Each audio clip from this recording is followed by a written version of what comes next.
All right, so I have a question that ties into that one, just about the exercise piece. Have you noticed for yourself or generally in the community if a certain type of exercise is better? Like, is it cardio? Is it strength training? Is it a combination of those two things or flexibility? Like, what do people find works best, or is it very, very individual that way as well? Well, like I said, the main ones that everybody seems to kind of find helpful in some way is, you know, the deep water. If you can just walk in the pool, because the water in the pool acts like natural graduated compression. And I just recently did a little thing on my Instagram page where I calculated what the water pressure equals, like compared to like compression. And it's amazing. It's like 3 feet of water is like 70 grade compression. Oh, wow, that's impressive. No wonder you can. Right? So it's like you can see how just doing that movement within the water, and a lot of people who, especially advanced, who might have knee issues or mobility issues, the water just eases your joints.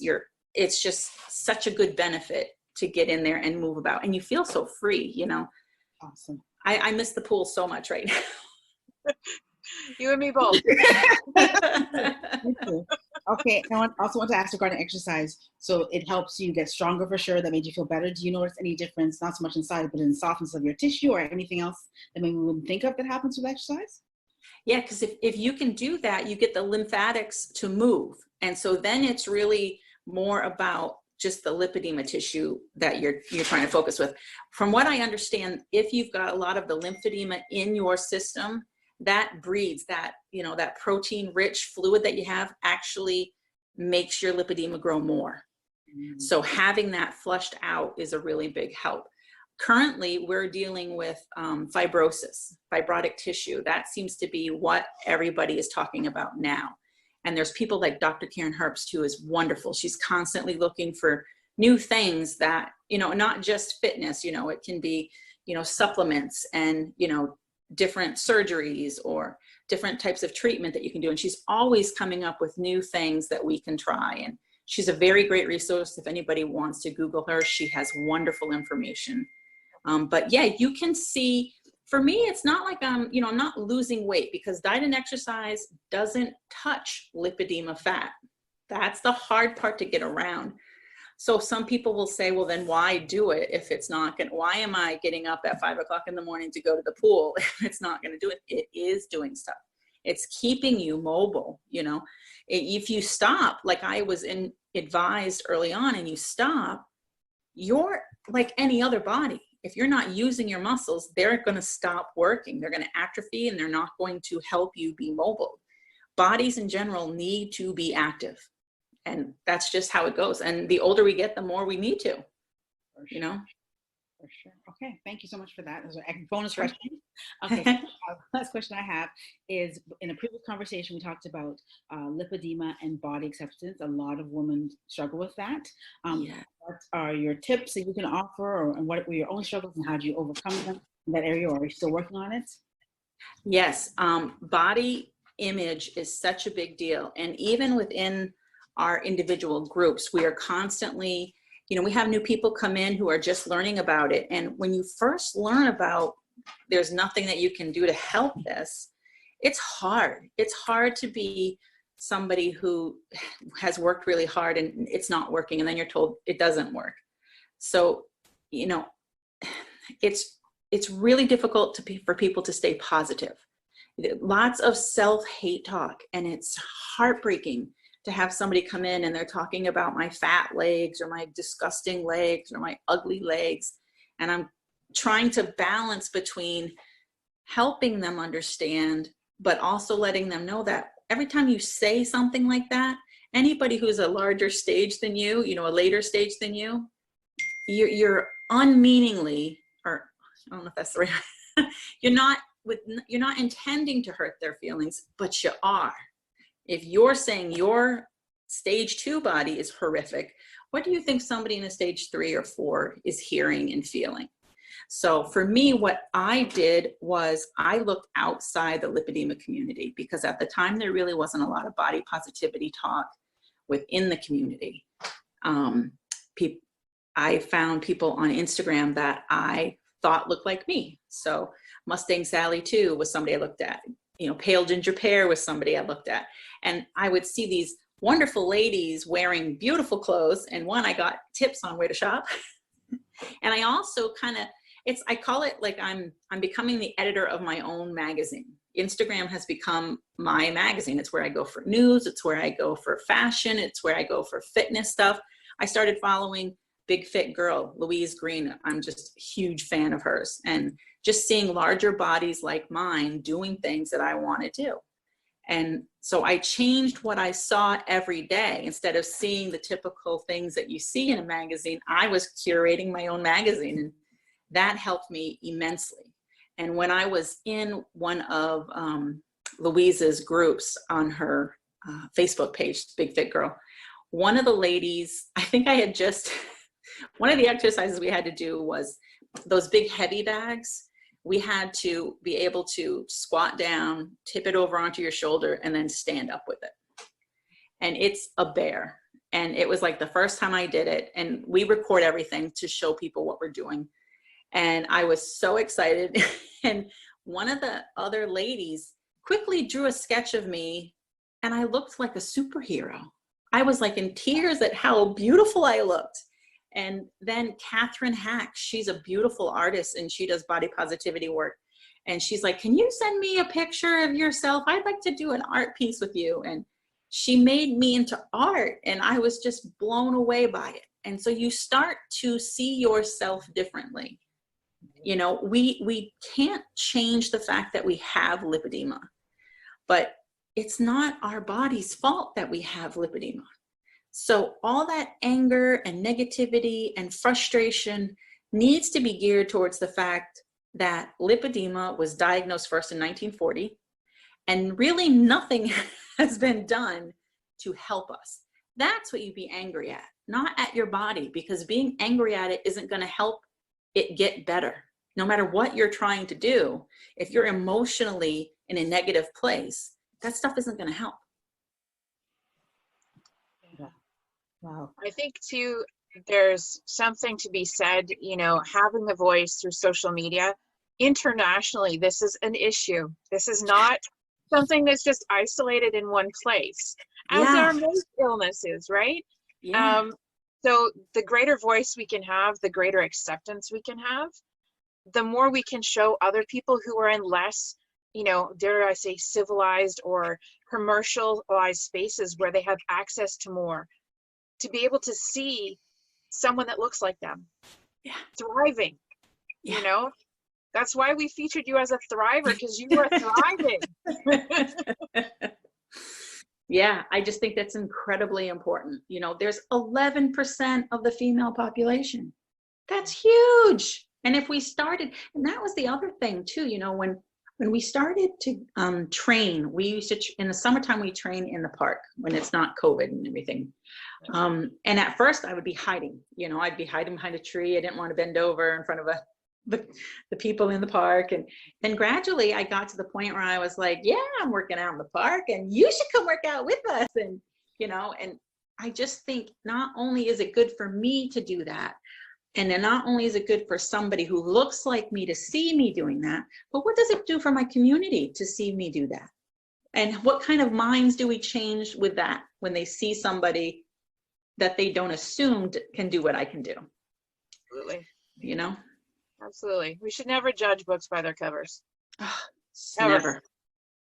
You know, you saying that, it just makes me think, you know, we see people all the time, and I would imagine that you quite probably are making people who are the quote unquote normal, healthy looking people who don't exercise a lick feel guilty. I hope not.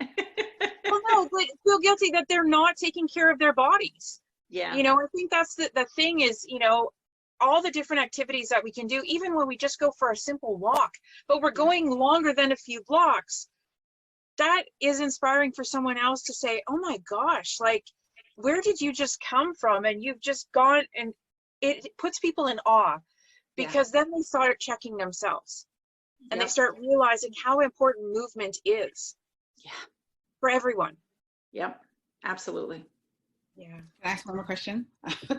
So listening to you talk about the internet and how it connects you with awesome people who inspired you, so beautiful. So my question is, for anybody out there who might be hiding in the bushes, who's afraid to come out and show themselves, or even connect with others online, what would you say to them to encourage them to connect with people like you? I would say you're not alone.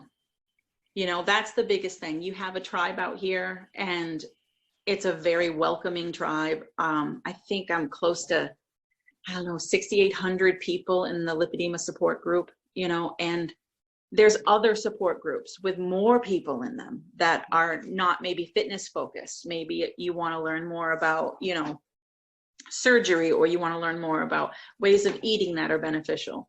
There's tons of information because people are sharing in these groups. So you don't have to jump in and say that you want to spread all the awareness and post your pictures on Facebook. You don't have to do all that.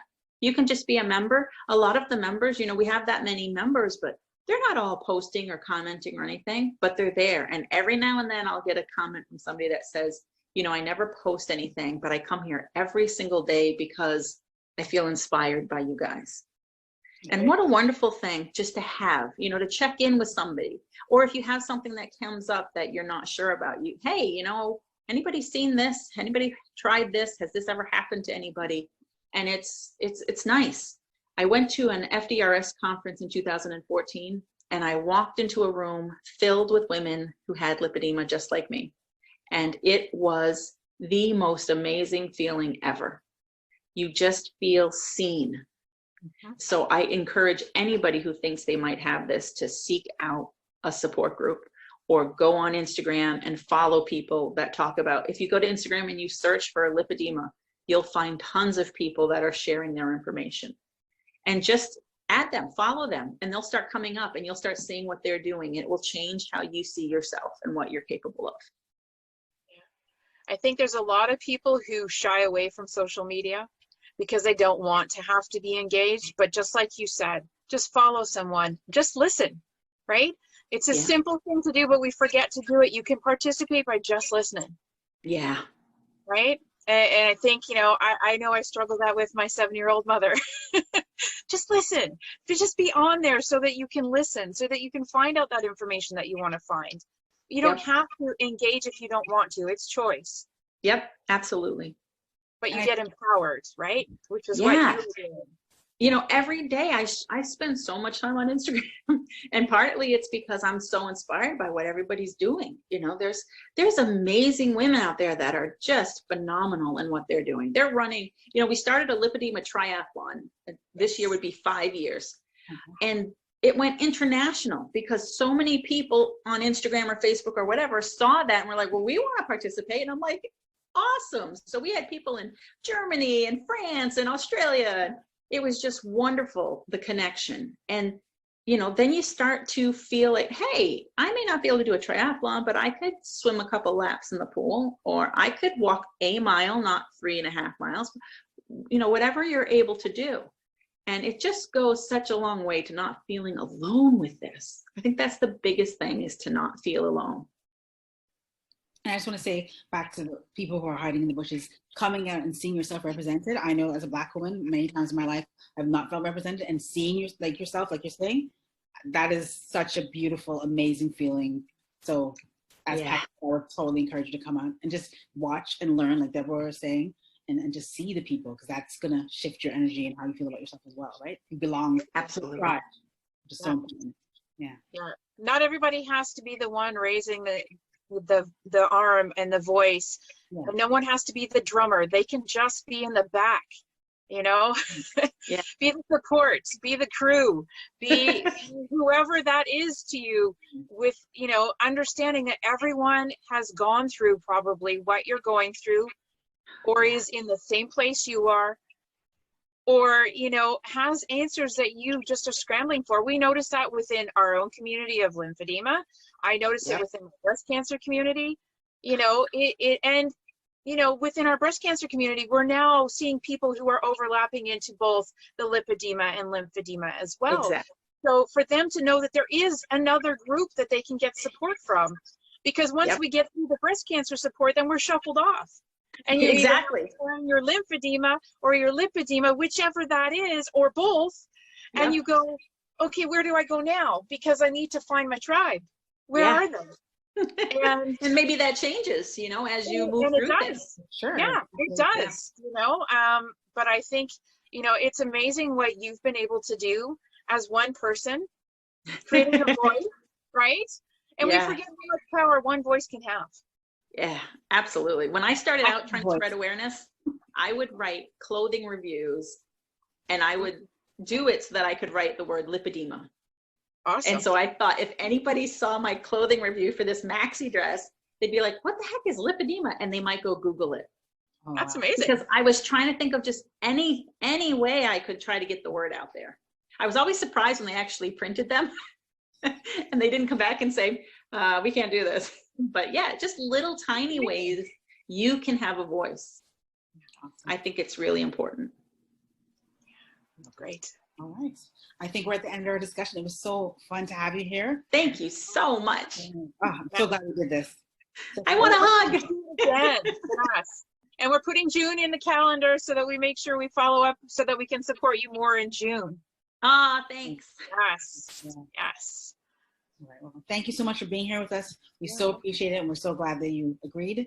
And yeah, I'm super happy with this interview. I hope Deborah is too. I am. I love when we can have someone who is comfortable talking with the passion that she has. You know, to be able to just tell people honestly and genuinely what the experience has been and how to pay it forward. You know? Yeah. So Thank you guys so much. This means a great deal to me and Thanks, to our community. You're so welcome. I'm going to hustle. We caption everything, so I'm going to hustle to get this Saturday or Sunday, and then the next week, so 2 in a row. For the Yeah, week. we'll split it up. Yeah. 2. Okay, great. Okay. All right. All right. Thank Thank you. so much, Pattie. All right. Take care. Bye. Bye. Bye.